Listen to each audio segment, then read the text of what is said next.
It was during COVID. I remember that.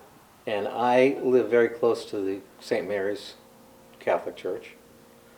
So there was a 9 o'clock mass, and I went over there, and you were filling in that day, I think. Right, usually do that. Then, for whatever reason, the Spirit moved me to talk to you, and we just chatted afterwards. Somehow the discussion, I think I said something like, well, full disclosure, I really don't go to Catholic churches anymore.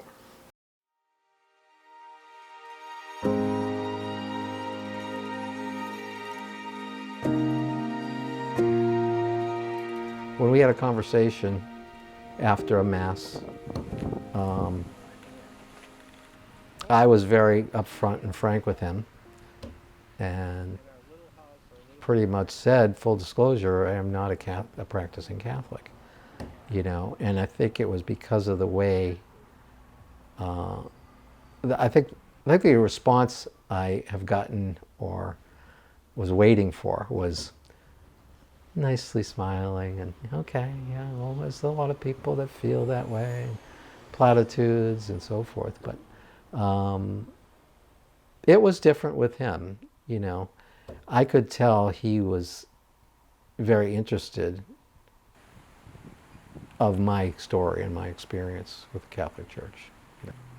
My goal is, first of all, to connect with them and connect with their stories. So I call myself a curator of departure stories. So that's what I do, hundreds of them. And I've interviewed individuals, and I've also interviewed their families who shaped and formed them in these religious traditions as children. And the fact that disaffiliation or deconversion, or whatever you want to call it, affects not just the individuals themselves, but the entire family structure. And I found in my research that the family adapts to their disaffiliation in various ways, or copes with it. But ordinarily they live with a sense of anxiety and guilt because their children left. But of course the children don't feel that way at all. They feel quite different, actually. And he's told me about, this study he was doing, and asked me if I'd be part of this focus group. And I was like, yeah, just let me at it. You really want me to talk about the Catholic Church? I will, if you want that. He said, absolutely, Yeah, and also it was important for me to hear also Andy's journey, which was pretty extraordinary, to be quite honest. Really? Yeah, I would say, considering and the intense sense of searching that I picked up in your story, and openness to all kinds of things, actually. And I'll have to look at the tape. Yeah. I grew up in the Catholic Church because of my mother. Because my father did not have, he wasn't around much. We'll just leave it at that. And so I was, the four of us, four children, was raised to go to church every Sunday. And my mother did work at the church, helped out and volunteered and things like that. So my faith started there. So that's where I believe my religious seed started. Okay. And then when I was like 15, I, loved school and I loved my friends, and I just sort of kind of typically teenage behavior led me away from the church and more into the secular world and so forth and so on. And as I always returned to the church, like at every sort of stage of life, I never abandoned the church. It was always a place I could go to. that I wanted to go to. It's just that life got in the way of it. But it was always there. Like I always felt it was there for me. So I'm after 3 questions, or 4. One is, why did they leave? Okay. And that is extraordinarily diverse, that answer. There are many, many reasons, and there's no, common issue. Reasons that are both problematics in the churches or in the temples or in the mosques, also because of changes in culture. There was a point where I felt that the Catholic Church's rules and regulations were going to be an issue for me. That the dogma, the doctrine was you had to go to church every week, and you had to celebrate the religious holidays and all these things. And that at some point affected me. And at some point, when I did find somebody that was in another religion and we went to another church, I realized that there were other things, because the strict Catholic doctrine was, this is it and there isn't anything else. That was like what was ingrained in me. If you weren't Catholic, then you weren't, of God or whatever, That's when I really rebelled, when I kind of, the switch flipped, and I was like, no, this is wrong. Something wrong with this. The second question I'm interested in is, where do they go? Where do they go for their own spiritual solace, or their own spiritual search that's meaningful to them, that answers some of the deepest spiritual needs that they may have, that they don't find in their former church or whatever?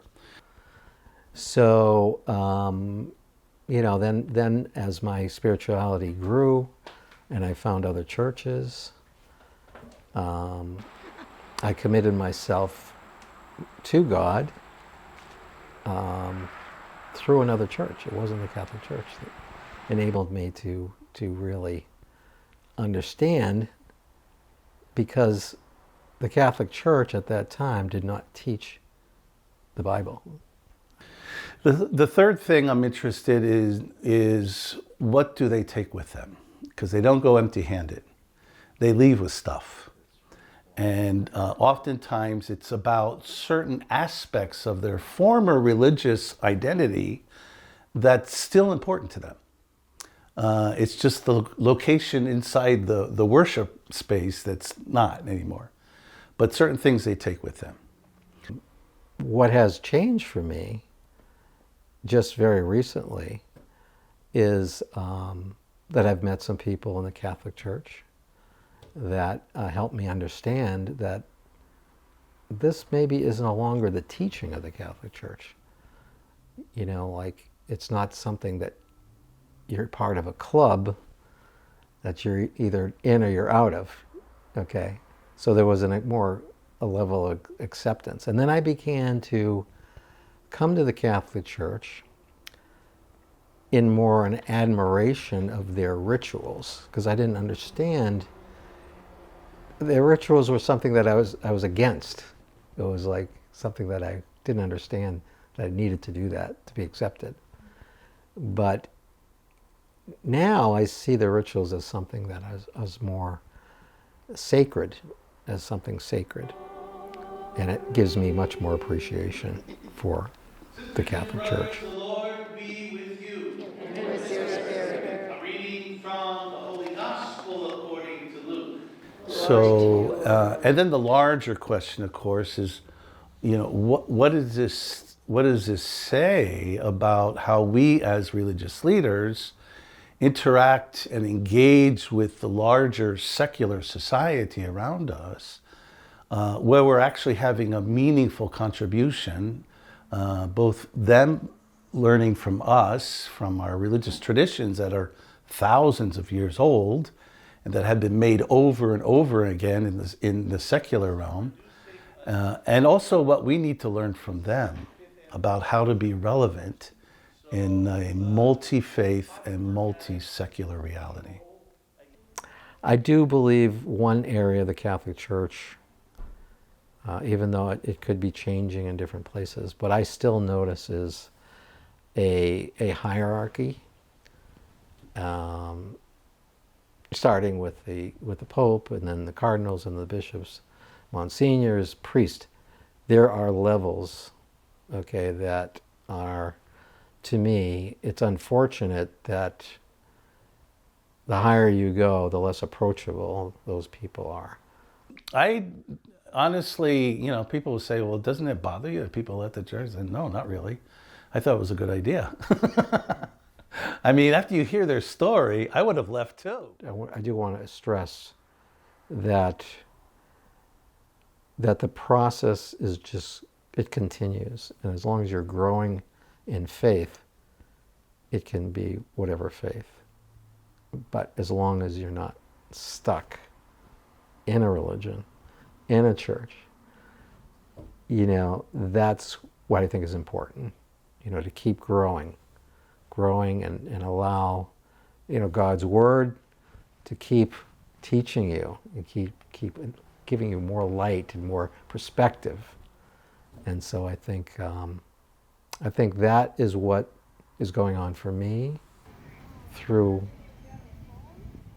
Catholic Church, through a Baptist church that I do work at, through several different churches. So I think it's important that maybe the Catholic Church is open to that. Well, I think for me, there are a number of learning opportunities here. One of them is to engage with the world outside of the way we think and talk with each other. There is this phenomena we call preaching to the choir, where we have this language, these words, this jargon, how we talk about our lives and our faithfulness and our relationships around these religious theological terms, many of them not understood, but it's part of being in religion. You take on the culture and the language of it. But when you go outside of that religion, no one knows what the heck you're talking about. So when I'm with my atheist friends, and I talk about my Christian values, I need a different word. I can't use redemption and salvation and what the heck is that all? So one is learning how to speak the language of secular culture, but it doesn't mean compromising the things that are most important to us, our values and our faith. It means learning how to share it in a different way. And we share it not in terms of proselytizing, but in terms of sharing ourselves, sharing our friendship, our compassion, our solidarity. That's what we do.